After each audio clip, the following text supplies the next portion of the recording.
सभी भावी शिक्षक और शिक्षिकाओं का मेरे नमस्कार, राधे राधे, जय श्री कृष्णा। जैसे आप सभी थंबनेल देख चुके होंगे कि आज हम कलाम द्वारा जारी रिट हिंदी प्रश्न कोच बुक का सॉल्यूशन करेंगे। अगर मेरे प्यारे दोस्तों आप अगर इस वीडियो को पूरा देख लेते हो तो आपके हिंदी में 30 ऑफ 30 क्वेश्चन आने वाले हैं। ये सीरीज आपके एग्जाम तक चलाने वाले हैं। जो चैनल पर नए जुड़ रहे हैं उनसे बोलना चाहता हूँ कि चैनल को सब्सक्राइब कर लीजिए और दोस्तों टेलीग्राम से नहीं जुड़े हो वह टेलीग्राम ज्वाइन कर लीजिए, क्योंकि क्लास पीडीएफ एवं हस्तलिखित नोट्स आपको टेलीग्राम पर उपलब्ध करा दिए जाएंगे।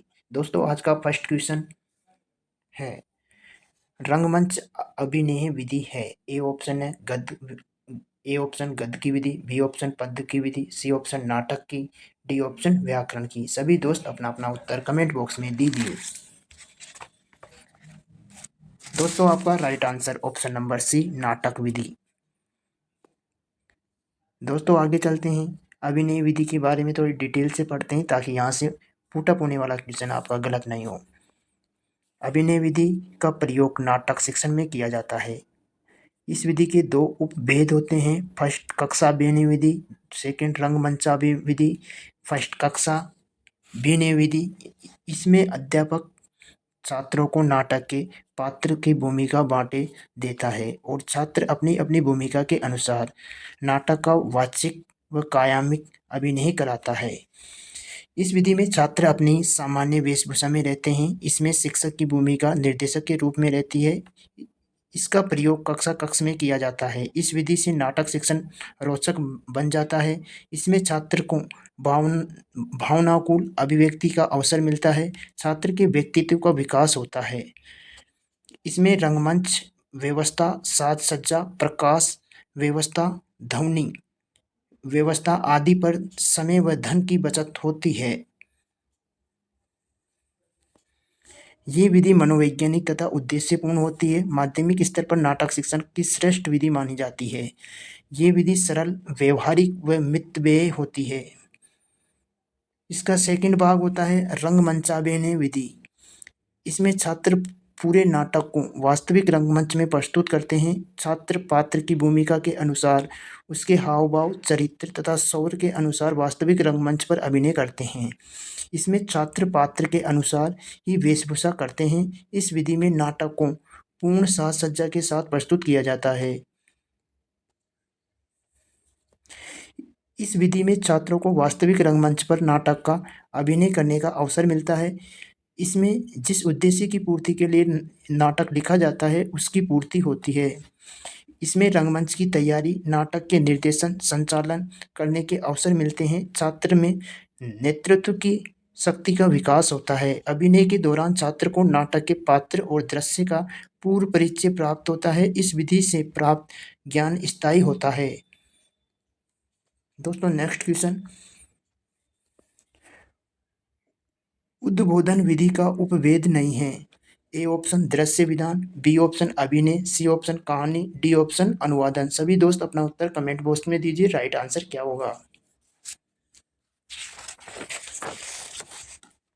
दोस्तों आपका right answer option number D अनुवादन होगा। चलो उद्बोधन विधि के बारे में डिटेल से पढ़ते हैं। उद्बोधन विधि क्या होती है। उद्बोधन विधि रचना के लिए प्रस्तुत विषय के संबंध में विद्यार्थी की जिज्ञासा जागृत की जाती है और ज्ञात सामग्री को क्रमबद्ध रूप से व्यक्त करने के लिए उन्हें प्रेरित किया जाता है। छात्रों से भावों, विचार, तथ्यों को प्रकाशित कराने के लिए शिक्षक प्रश्न की सहायता लेता है। छात्रों की स्मरण शक्ति, कल्पना शक्ति, उद्बोध करने और रचना विषय पर सोचने की प्रेरणा देने के लिए यह विधि ठीक है। जीवन चरित्र, आत्मकथा, दृश्य विधान, अभिनय, कहानी अथवा घटनाओं के वर्णन में इस प्रणाली का प्रयोग किया जाता है। दोस्तों नेक्स्ट क्वेश्चन, व्याकरण शिक्षण स्वतंत्र रूप से किस विधि में नहीं दिया जा सकता है। ए ऑप्शन है भाषा सृजन विधि, सी ऑप्शन है, बी ऑप्शन है आगमन विधि, सी ऑप्शन है निगमन विधि, डी ऑप्शन है पाठ्य पुस्तक विधि। सभी दोस्त अपना उत्तर कमेंट बॉक्स में दीजिए, राइट आंसर क्या होगा।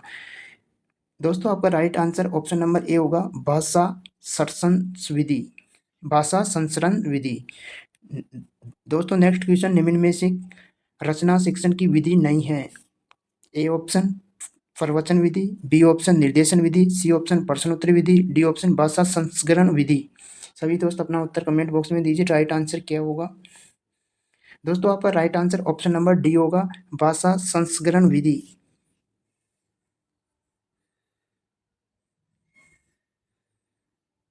दोस्तों रचना शिक्षण की विधि प्रश्नोत्तरी विधि होती है, भाषा यंत्र विधि होती है, चल चित्र वर्णन विधि होती है, उद्बोध विधि होती है, प्रवचन विधि होती है, तर्क या वाद विवाद विधि होती है, मार्गदर्शन या निर्देशन विधि होती है, समवायी विधि होती है, रूपरेखा विधि होती है, अनुकरण विधि होती है, स्वाध्याय विधि होती है, समीक्षा विधि होती है। जबकि भाषा संस्करण विधि ये व्याकरण की विधि है। भाषा संस्करण विधि के उपनाम यानी प्रासंगिक विधि एवं अव्यक्तिकृत प्रणाली भी बोलते हैं। दोस्तों द्वितीय भाषा की इस विधि के अनुसार छात्रों को द्वितीय भाषा जानने वाले शिक्षकों के संपर्क के लाकर उनसे वार्तालाप का अवसर देकर वक्ता या लेखकों की अच्छी पुस्तक के संपर्क में लाकर शिक्षण करवाया जाता है। अच्छे लेखकों की रचनाएं पढ़ने को दी जाती है जिससे बालक स्वतः ही भाषा पर अधिकार कर ले। इस विधि का मुख्य उद्देश्य व्याकरण की शिक्षा के बिना ही भाषा का शुद्ध रूप काम में लेना सीखते हैं।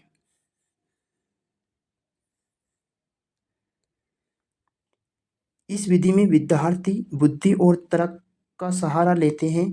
इस विधि में व्याकरण के सैद्धांतिक नियम का ज्ञान न दिया जाकर भाषा व्यवहार अर्थात पढ़ने पर बल दिया जाता है।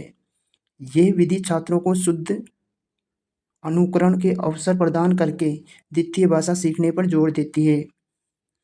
दोष, सभी छात्रों को द्वितीय भाषा जानने वालों के संपर्क में लाना संभव नहीं है। इसमें व्याकरण का सैद्धांतिक व्यवहारिक क्रमबद्ध शिक्षण नहीं कराया जा सकता है। दोस्तों नेक्स्ट क्वेश्चन, किस शिक्षा शास्त्री के अनुसार स्कूल एक बेग है, अध्यापक एक माली है और बच्चे पौधे के समान हैं? A option Froebel, B option Montessori, C option Morrison, D option Ballard. सभी दोस्त अपना उत्तर कमेंट बॉक्स में दीजिए। राइट आंसर क्या होगा? दोस्तों आपका right answer option number A होगा यानी फ्रोबेल। दोस्तों नेक्स्ट क्वेश्चन,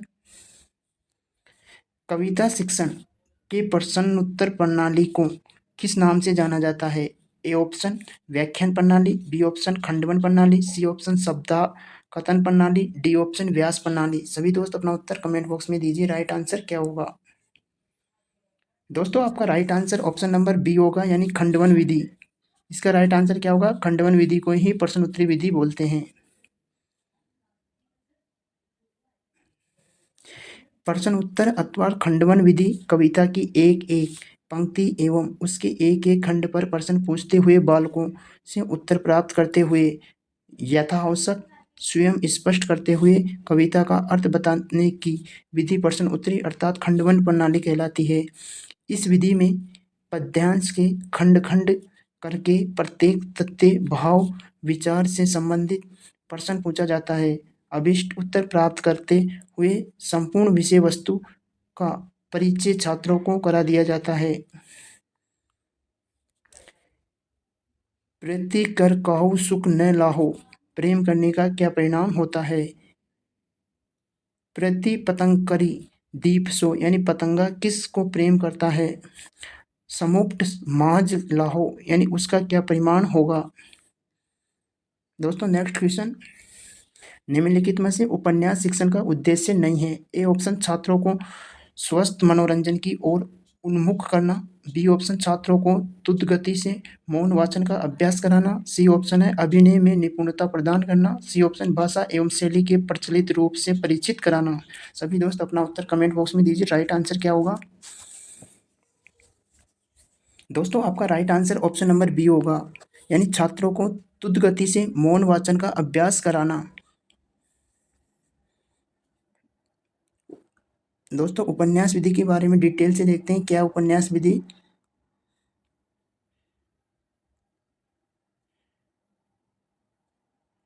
उपन्यास का शाब्दिक अर्थ सामने रखना। परिभाषा: समस्त घटनाक्रम को पाठकों के समक्ष क्रमबद्ध व व्यवस्थित रूप से प्रस्तुत करना उपन्यास कहलाता है। उपन्यास शिक्षण के उद्देश्य: छात्रों को स्वस्थ मनोरंजन की ओर उन्मुक्त करना, छात्रों को द्रुत गति से मौन वाचन का अभ्यास कराना, भाषा एवं शैली के प्रचलित रूप से परिचित कराना, छात्रों को कल्पना शक्ति तथा चिंतन मन शक्ति, गृह्यमतात्मक एवं समालोचनात्मक को विकसित करना। अभिनय विधि: अभिनय में निपुणता प्रदान करना नाटक शैली का उद्देश्य होता है। नेक्स्ट क्वेश्चन, भाषा प्रयोगशाला में नहीं होता है।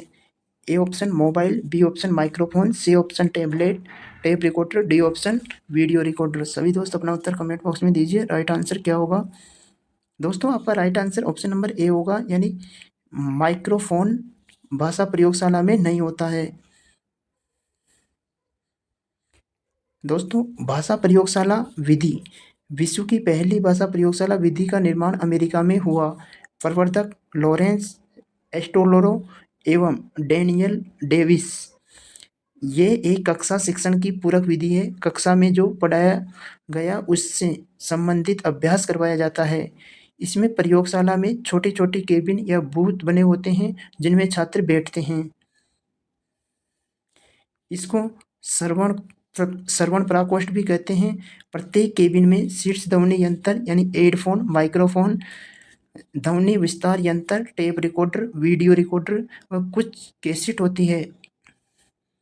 दोस्तों नेक्स्ट क्वेश्चन से पहले थोड़ी थोड़ी और पढ़ते हैं ताकि यहाँ से बनने वाला क्वेश्चन आपका गलत नहीं हो। शिक्षक एक ऐसी जगह बैठता है जहाँ से वह सभी छात्रों को ध्यान रख सकता है। शिक्षक जिस केबिन में बैठता है उसको नियंत्रण प्रकोष्ठ या परामर्शदाता प्रकोष्ठ भी कहते हैं। छात्र शिक्षक के नियंत्रण में चलने वाले रिकॉर्ड को स्वयं अध्यापक की आवाज़ को ध्यान से सुनना, उसका अनुसरण करना, स्वयं ही संशोधन करना। छात्र माइक्रोफोन की सहायता से शिक्षक से निर्देश प्राप्त कर सकते हैं, सहायता प्राप्त कर सकते हैं। शिक्षक छात्रों को व्यक्तिगत या सामूहिक रूप से निर्देश दे सकते हैं। छात्र गलती करते हैं, शिक्षक उनमें सुधार करा देता है। इसमें छात्र स्वगति से सीखते हैं, छात्र को पुनर्बलन मिलता है। सुनना व बोलना कौशल पर अधिक जोर दिया जाता है। इस विधि में वाचन, उच्चारण, शब्दावली, ध्वनि, शब्द आदि का अभ्यास करवाया जा सकता है। इस विधि के दोष क्या होते हैं? इसमें समय, श्रम व धन ज़्यादा लगता है। लेखन कौशल का समुचित विकास नहीं होता है। प्रशिक्षक अध्यापक की जरूरत होती है। नेक्स्ट क्वेश्चन, शिक्षण में सबसे महत्वपूर्ण कार्य है। ए ऑप्शन है विषय निर्धारित करना, बी ऑप्शन उद्देश्य निर्धारित करना, सी ऑप्शन बिंदु निर्धारित करना, डी ऑप्शन समय निर्धारित करना। सभी दोस्त अपना उत्तर कमेंट बॉक्स में दीजिए। राइट आंसर क्या होगा? दोस्तों आपका राइट आंसर होगा ऑप्शन नंबर बी, उद्देश्य निर्धारित करना। शिक्षक एक उद्देश्यनिष्ठ प्रक्रिया है। शिक्षण एक उद्देश्यनिष्ठ प्रक्रिया है। किसी भी कार्य को करने से पूर्व उसके उद्देश्य निर्धारित किए जाते हैं, क्योंकि निरुद्देश्य कोई भी क्रिया नहीं की जा सकती है। इस प्रकार शिक्षण कार्य में सबसे महत्वपूर्ण कार्य उद्देश्य निर्धारित करना है। शिक्षण के उद्देश्य शब्द उपसर्ग पूर्वक दिस धातु के योग से बना है, जिसका अर्थ होता है किसी कार्य को दिशा निर्देश देना। शिक्षा के क्षेत्र में शिक्षण कार्य करते समय जो हमारी मूल धाराएं, इच्छा, प्रवृत्ति एवं प्रेरक तत्व होते हैं वही शैक्षणिक उद्देश्य है, क्योंकि इन्हीं के माध्यम से शैक्षणिक कार्य की प्रगति होती है। नेक्स्ट आगे चलते हैं। शिक्षण उद्देश्य के अर्थ एनसीईआरटी द्वारा प्रकाशित मूल्यांकन तथा परीक्षण अंक में इस प्रकार वर्णित है। उद्देश्य वह बिंदु अथवा अभिष्ट है जिसकी दिशा में कार्य किया जाता है, अथवा उद्देश्य वह व्यवस्थित परिवर्तन है जिसे क्रिया द्वारा प्राप्त किया जाता है अथवा जिसके लिए हम क्रिया करते हैं। एनसीईआरटी राष्ट्रीय शैक्षणिक अनुसंधान एवं प्रशिक्षण परिषद ने 1961 में 6 प्रकार के शैक्षणिक उद्देश्य बताए। फर्स्ट ज्ञान है, दूसरा अवबोध है, तीसरा ज्ञानोपयोग है, चौथा कौशल है, पांचवा अभिरुचि है, छठवा अभिवृद्धि है। मुख्य उद्देश्य ज्ञानात्मक, अभिव्यंजनात्मक, सौंदर्यात्मक या सौंदर्य बोध, रसानुभूति उद्देश्य, मनोविधात्मक उद्देश्य, सांस्कृतिक उद्देश्य, रचनात्मक उद्देश्य, ज्ञानात्मक उद्देश्य। दोस्तों नेक्स्ट क्वेश्चन, भाषा शिक्षण की श्रुति लेख अभ्यास विधि का मुख्य उद्देश्य नहीं है। ए ऑप्शन है वर्तनी को दोष दूर करना, बी ऑप्शन है शुद्ध लेखन की क्षमता का विकास करना, सी ऑप्शन है नवीन शब्दों का ज्ञान प्राप्त करना, डी ऑप्शन है हस्तलिपि को सुधारना। सभी दोस्त अपना उत्तर कमेंट बॉक्स में दीजिए, राइट आंसर क्या होगा। दोस्तों आपका right answer option number D होगा, यानी हस्तलिपि को सुधारना। दोस्तों श्रुतिलेख अभ्यास विधि यानी शिक्षक द्वारा बोले गए शब्दों को सुनकर लिखने का कारण इसका नाम श्रुतिलेख अभ्यास विधि पड़ा है। श्रुतिलेख के उद्देश्य वर्तनी दोष को दूर करना, नवीन शब्दों का ज्ञान करना, शुद्ध लिखने की क्षमता का विकास करना, तीव्र गति से लेखन की प्रेरित करना। नेक्स्ट क्वेश्चन, श्रुतिबोध में रैप संबंधित अभ्यास नहीं है। ए ऑप्शन करम, बी ऑप्शन कबूतर, सी ऑप्शन धर्म, डी ऑप्शन प्रकाश। सभी दोस्त अपना उत्तर कमेंट बॉक्स में दीजिए, राइट आंसर क्या होगा। दोस्तों आपका right answer option number B होगा, यानी कबूतर, क्योंकि करम, धर्म और प्रकाश में आधा र है, आधा र को ही हिंदी व्याकरण में रैप बोलते हैं। चलो इसके डिटेल देखते हैं।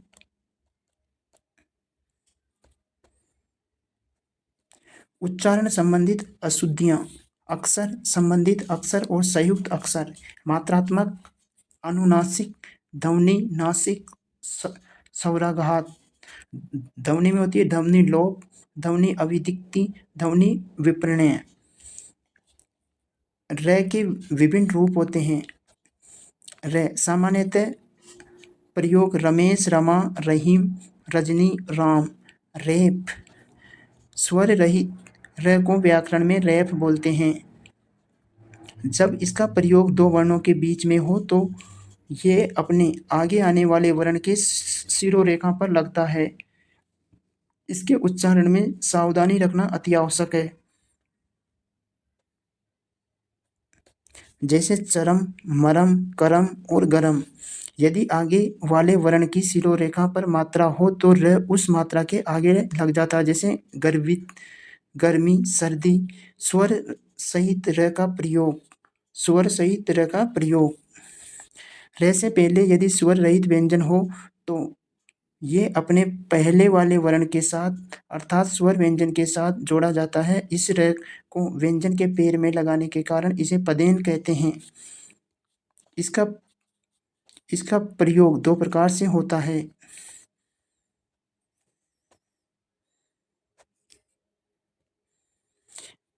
खड़ी पाई वाले स्वर रहित व्यंजन के साथ इसका प्रयोग एक तिरछी रेखा के रूप में होता है। खड़ी पाई का तात्पर्य लाइन ख, त, प, ग।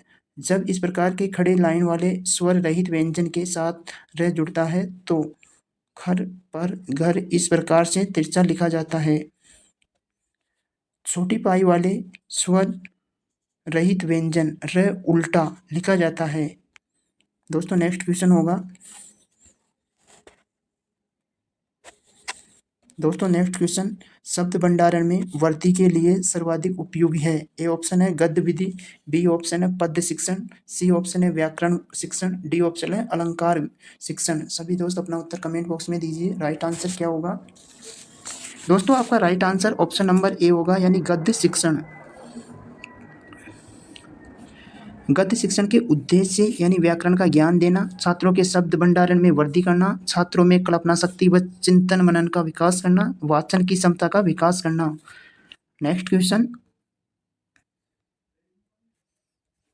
जिस प्रकार चित्रकार के लिए तुलिका व पलक वांछनीय है, ठीक उसी प्रकार अथवा उससे भी कुछ अधिक अध्यापक के लिए श्यामपट्ट तथा खड़िया की टुकड़ी का महत्व है। ये दोनों वस्तुएं सफल अध्यापक की सतत संगिनी है। उपरोक्त कथन निम्न में से किसने प्रस्तुत किया? A option Pandit Sitaram Chaturvedi, B option MP माफत, सी ऑप्शन IB वेस्टल, डी ऑप्शन है रायबरन। दोस्तों आपका राइट आंसर होगा, सभी दोस्त अपना उत्तर कमेंट बॉक्स में दीजिए। राइट आंसर क्या है? दोस्तों आपका right answer option number A होगा, यानी सीताराम चतुर्वेदी ने यह कथन बोला है। दोस्तों ये क्वेश्चन बहुत इंपॉर्टेंट है, इसको थोड़ा अलग से नोट कर लेना ताकि यहाँ से बनने वाला क्वेश्चन आपका राइट हो। दोस्तों नेक्स्ट क्वेश्चन,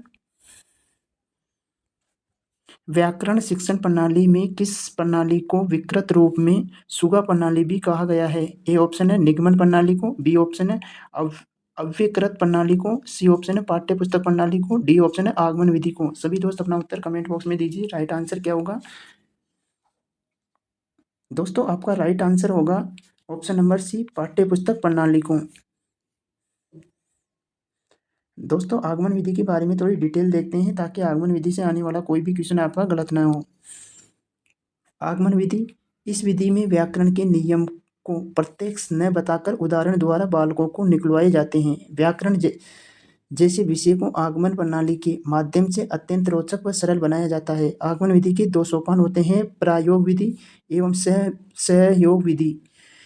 प्रायोग विधि, इस विधि के अनुसार व्याकरण पढ़ाते समय छात्र के सम्मुख पहले उदाहरण रखे जाते हैं। अनेक उदाहरण के समान लक्षण वाले हंसों के कार्य एवं गुणों छात्रों से कहते हैं एवं अंत में उन्हीं के द्वारा कही हुई बातों के आधार पर सिद्धांत या नियम निकाले जाते हैं, फिर उन्हीं से उनको प्रयोग अथवा अभ्यास करवाए जाते हैं।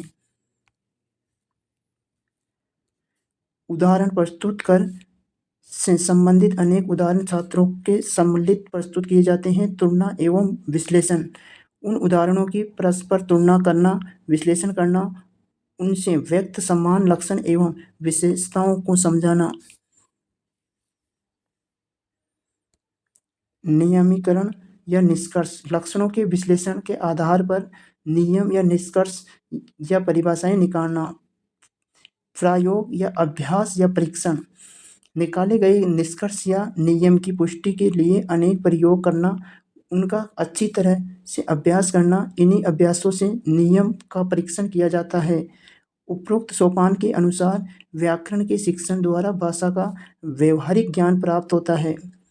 ये विधि विशेष से सामान्य की ओर, उदाहरण से नियम की ओर सिद्धांत पर कार्य करती है। सहप्रयोग प्रणाली, आगमन प्रणाली का ही एक रूप सहयोग प्रणाली है। इसके अनुसार व्याकरण के शिक्षण अलग से नहीं दिए जाते हैं, अपितु रचना शिक्षण, गद्य शिक्षण के साथ ही यथा प्रसंग होगी चलती है। इस विधि के अनुसार गद्य शिक्षण के अनेक प्रसंग आते हैं, जिनका लाभ उठाते हुए शिक्षक व्याकरणीय रूप या नियम का ज्ञान प्रदान करता है। इसे समवायिक विधि भी बोलते हैं। दोस्तों